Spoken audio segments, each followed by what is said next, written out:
বাবা, আমারে 1 কেজি চাল দিবা? হ্যাঁ চাচি আম্মা, দেব না কেন, অবশ্যই দেব।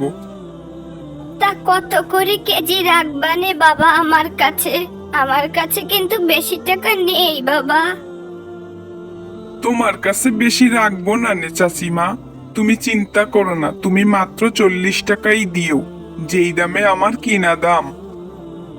কি বলছো বাবা? ওই দোকানদার যে আমার কাছে 100 টাকা চাইলো, আর তুমি মাত্র 40 টাকা রাখবে? হ্যাঁ চাচিমা, তোমার কাছ থেকে আমি না হয় একটু লাভ কমই রাখলাম। সব সময় যে বেশি লাভ রাখতে হবে এমন কোনো কথা নেই, মাঝে মাঝে অল্প কিছু লাভের মধ্যে অনেক স্বস্তি শান্তি খুঁজে পাওয়া যায়। তুমি আমার জন্য শুধু একটু দোয়া করবে, তাহলেই আমার হবে। মহান আল্লাহ তাআলা ব্যবসাকে হালাল করেছেন, আমি কেন মানুষকে ঠকিয়ে এত টাকা বেশি নেব বলো তো?